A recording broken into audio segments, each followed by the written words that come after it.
السلام علیکم ورحمۃ اللہ وبرکاتہ۔ کیسے ہیں آپ سب؟ امید کرتی ہوں آپ سب خیر و عافیت سے ہوں گے۔ الحمدللہ ہم بھی ٹھیک ہیں، اور اللہ پاک ہم سب کو ایمان کی بہترین حالت میں رکھے، آمین ثم آمین۔ آج ہم لوگ انشاءاللہ ایک بہت خاص اور اہم ترین موضوع پہ بات کریں گے، اور وہ ہے قیامت میں ہونے والے 5 سوالات جو کہ اللہ تعالی ہم سے پوچھیں گے، اور آپ صلی اللہ علیہ وسلم کے ذریعے یہ ہمیں پتہ چلا ہے کہ وہ 5 سوالات کون سے ہیں۔ تو انشاءاللہ آج ہم لوگ اس سلسلے پہ بات کریں گے۔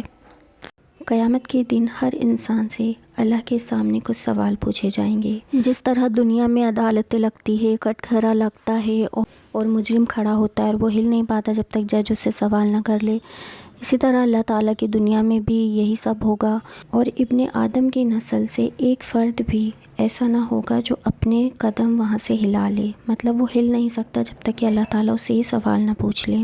پہلا سوال ہوگا عمر کہاں گزاری، اپنی زندگی کو کن کن کاموں میں لگایا، اور کس طرح اپنی زندگی کو استعمال کیا، اچھے کاموں میں یا برے کاموں میں۔ اللہ تعالیٰ فرمائیں گے میں نے تمہیں دنیا میں زندگی دی تھی، عمر دی تھی، 80 سال، 70 سال، 50 سال، جس کی جتنی بھی زندگی ہے، تو تم نے اس زندگی کو کہاں گنوایا، کہاں خرچ کیا، اچھے کاموں میں، برے کاموں میں، کیا میرے لیے کچھ کیا، نیک کام کیے، کیا میرے دین کے لیے کچھ کیا، کیا میری کتاب کے لیے کچھ کیا، آخرت کے لیے کیا کیا۔ تو یہ سارے سوالات ہم سے پوچھے جائیں گے۔ جو اللہ نے فرمایا تھا اور جو کتاب میں نازل کیا گیا تھا، کیا اس کے مطابق تم نے کچھ کیا؟ تو یہ سوالات ہوں گے۔ پھر دوسرا سوال ہوگا جوانی کے متعلق۔ اللہ تعالیٰ تو پوچھیں گے تم نے اپنی جوانی کہاں خرچ کی، کہاں لگائی، جواب تو حساب تو اس کا۔ اپنی جوانی کے دنوں کو کن کاموں میں استعمال کیا، نیک کاموں میں یا برے کاموں میں؟ کیونکہ جوانی ایک ایسا دور ہے جو عمر کی، بچپنے میں بھی انسان اتنا ہوش و حواس میں نہیں رہتا، اور بڑھاپے میں تو اس کی وہ بیماری سے لگ جائے گا، یا اس کے ہاتھ پیر میں وہ قرار نہیں ہوتا، اس کی حالت اس طرح کی درست نہیں ہوتی جو جوانی کے دور میں ہوتی ہے۔ تو جوانی کا ایک ایسا دور ہوتا ہے جس میں انسان کے پاس اچھی صحت ہوتی ہے، اچھی سوچ ہوتی ہے، اچھی سمجھ ہوتی ہے، وہ بہت کچھ کر سکتا ہے۔ پھر ہوگا مال کا سوال، مال کہاں سے کمایا، حلال طریقے سے یا حرام طریقے سے، اور پھر اس مال کو کہاں خرچ کیا، اچھے کاموں میں یا برے کاموں میں؟ ہم تو کبھی یہ سوچتے ہی نہیں کہ ہمارا مال جو آ رہا ہے، جو پیسہ ہمارے گھر میں ہمارے شوہر کما رہے ہیں، وہ کس طریقے سے آ رہا ہے۔ اگر تو ہمارے پاس حلال پیسہ آ رہا ہے تو پھر کیوں ہم اسے حلال کاموں میں نہیں لگاتے، کیوں ہم اسے حرام کاموں میں لگاتے ہیں؟ کیوں نہیں ہم کسی غریب کی مدد کر دیتے، کسی غریب کی شادی کر دیتے ہیں؟ جہاں ہم ہماری شادیوں میں ہزاروں روپے، لاکھوں روپے، ہزاروں نہیں لاکھوں روپے خرچ کرتے ہیں، وہیں ہم اگر چھوٹے پیمانے پہ کسی کی شادی کروا دیں، جتنے پیسوں میں ہم ایک کی شادی ہوتی ہے اتنے پیسوں میں شاید کسی غریب کے 3 گھر کی شادی ہو جائے گی۔ ہم اس بارے میں سوچتے ہی نہیں ہیں۔ ہم سے جب پوچھا جائے گا تب پھر ہمیں پتہ چلے گا کہ ہم نے اپنے مال کو کس طرح اڑایا ہے، کیونکہ ہمیں ایسا لگتا ہے یہ ہمارا پیسہ ہے، ہم جس طرح چاہیں اس کو یوز کریں۔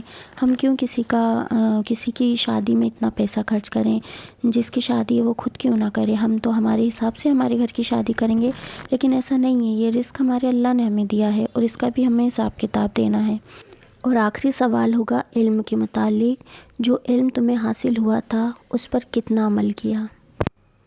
اگر ہمیں علم حاصل ہے، کوئی بھی چھوٹا ہو یا بڑا، اور اگر ہم اس پہ عمل نہیں کرتے ہیں تو یہ ہماری بہت بڑی پکڑ ہوگی۔ ایک تو وہ انسان ہوتا ہے جس کو کچھ پتہ ہی نہیں ہوتا، جیسے کہ آج کل کے گاؤں کے لوگ ہوتے ہیں جو بہت بھولے بھالے سے ہوتے ہیں اور انہیں کچھ بھی پتہ نہیں ہوتا، اور وہ کچھ جانتے نہیں ہیں، ٹھیک ہے، تو ان کا تو ٹھیک ہے، اور وہ بھی واللہ عالم، ہم نہیں جانتے کہ ان کے ساتھ کیا ہوگا۔ لیکن جس کو پتہ ہے سب کچھ، جو سب کچھ جانتا ہے، اور سب کچھ نہیں کچھ بھی، اگر زندگی میں اگر ہمیں ایک بھی بات ایسی پتہ ہے علم کے مطابق کہ یہ ہمیں کرنا ہے اور یہ ہمیں فرض ہے، جیسے کہ ہم لوگ نماز کو ہی نماز فرض ہے، ہم جانتے ہیں کہ ہمیں نماز فرض ہے اور ہمیں ہر حال میں پڑھنا ہے، اور اللہ تعالیٰ ہم سے نماز کے بارے میں سوالات بھی کریں گے، اور اس کے بعد بھی اگر ہم نماز کو وہ ترجیح نہیں دیتے ہیں، اس طرح کی دینے کا حق ہے۔ جب آپ کو کوئی چیز معلوم نہ ہو تو وہ بات الگ ہوتی ہے، لیکن اگر آپ کو کوئی بات معلوم ہے اس کے بعد بھی آپ اس پہ عمل نہیں کرتے ہیں تو وہ آپ کے حق میں بہت بری بات ہے۔